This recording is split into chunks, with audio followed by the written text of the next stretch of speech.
nabalik na daw sila. Kung may pivot to Asia dati, ngayon, hindi na daw sila makikialam sa Asia. Babalik daw sila sa Western Hemisphere.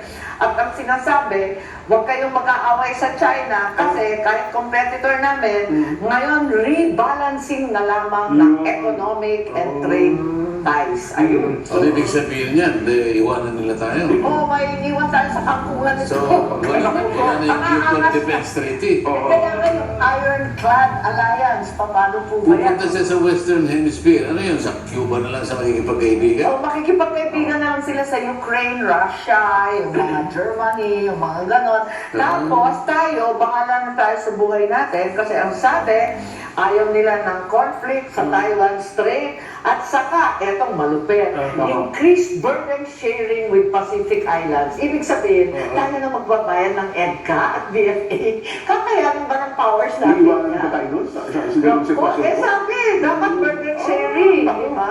Inubliga nila yung European na, magkano ba yun? 5%? Habang magbabayad ng EDCA, pauwi ko na lang. Once na kayo rito. Saan tayo bibili ng steak? Mga steak ang ulam doon. Tatamnan ko ng lettuce yung mga ginawa. Naku, mga steak at saka donut. Saan tayo makahanap ng kaya ang mapagkain? Ang problema natin hindi tayo basta makano, gawa ng ang ating sitwasyon ngayon sa China. Sir, di ba kung ngayon, kung halimbawa, maganda ang relasyon natin sa China, walang problema siguro. Eh, yun na nga, yun na nga. Kaya, nakakakaba. Paano magaganda ang relasyon natin sa China? Hindi ko alam. Sabihin mo kaya, yun naman. Paano ba yun? Hindi ko nga maintindihan. Kasi ang US po nakikipagmabutihan na rin ngayon sa China. Ang totoo, dapat talaga independent foreign policy tayo. Ayun, Maliit lang tayong bansa, bakit tayo nakikisawsaw sa umpugan ng malalaki? Talagang matudurong tayo na. Hindi ko sinabi ng Amerika na bahala na kayo sa buhay nyo. Parang gano'n eh. Hindi ko tanggalin niya na yung EDCA, umuwi na kayo. At para sa ganun ay masabi natin na sila-sila na, kayang-kaya na nila yan. Dito na tayo sa Western Hemisphere. Yun ang sinabi eh. Bakit niya iiwanan yung EDCA pagkatas tayo magbabayad? Eh, parang gano'n eh. Kasi sabi, share the burden, 5% of GDP. Parang may gano'n. Bakit? Ba't ako magsashare ng burden? Kayo nga pabigat sa akin. Tama. Umuwi kayong lahat. At kikinalo ang buhay ko, di ba? So ano pong epekto niyan by next year doon sa Ayun ating nga, nagtataka po kasi wala naman akong maririnig na pumansin, December 4 nilabas. Tapos, ako, nagulanta talaga. Sabi ko, naku, ano pa paano to na iwan tayo sa ere nito? Paano kaya? Tapos, eto nga, yung Amerika, di ba, yung Venezuela na ang tinututukan. Ayan, puros Cuba na. Ayan, nandyan na sila. Canada inaaway. Mexico, ayun. Eh, paano na tayo dito? Parang hindi na nila papansinin at ang sinasabi tungkol sa China, competitor, pero rebalancing. Yes. O, rebalancing na. Ibig sabihin, balance na, wala nang away. Kaibigan na rin. Isinubo tayo eh. Yun ang masakit po.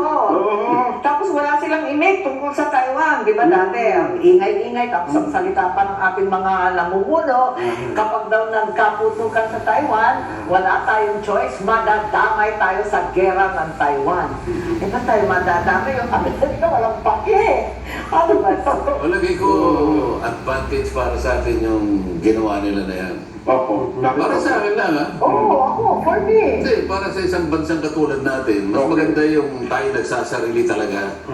Eh, masyado tayo mabait sa kanila eh. Pinakinggan natin sila dahil sila ay mga kaibigan naman natin. Pero ngayong iniwanan na tayo, ganun na nangyari sa Singapore, baka akala mo. Yun nga po. Ang Singapore, nung iwanan siya ng Federation of Malaya, tinanggal siya, nag-iiyak si Lee Kuan Yew nun eh. Isip-isipin nung patutubig ng iniinom ng Singapore yan, ang gagalit sa Malaysia. Pagkatapos bigla kang ititiwalag doon sa kanilang federation. Pero tumindig si Si Lee Kuan Yew. Oo. Sabi niya, huwag kayong mag-alala. Tatayo tayo sa sariling paa. Galing na eh. Nakita mo naman ang nangyari. Galing. Talagang tumayo sa sariling paa. Malay mo, ito nangyari sa atin na ito. Baka naman. Panahon na, di ba? Yung self-reliant defense posture, yung sa SRDP, dapat tumayo talaga tayo. At least yung self-defense, self-reliant, isipin nyo, second hand ng mga machine gun, ini-import pa natin sa Korea. Samantala, may mga factory dito sa ating bansa, dito sa Marikina, na gumagawa naman ng first class, ine-export pa sa ibang bansa. Ano ba klase yan? Hindi mo At maintindihan. saka si Lee Kuan Yew daw po, Sen, natuto sa tatay ni Senadora Aimee. Kung panipunta niya rito. Oo, nung time na yun, na Kaya independent. siguro parang ganun na naging independent. panindigan niya. Kasi nung time na yon, yung ASEAN, Opo. nagmula yan sa Seattle, na parang alyansa na itinatag ng mga Amerikano kontra sa Vietnam at sa komunista nung time ng Cold War.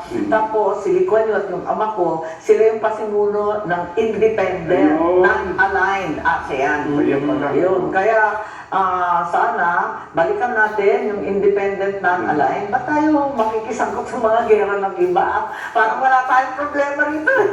Katuwa, yun nga, next year, tayo yung ASEAN host. Tama po. Yung mga kapitbahay natin, nagtatampo sa atin. Nagagalit kasi bakit daw dadalhin ang gera ng Amerika at China kung sakali, dito pa gagawin ang frontline. Why are they bringing the war to our backyard? Ang sabi ng mga kapitbahay natin. Kaya medyo malamig ang reception sa atin dun sa ASEAN, sa KL.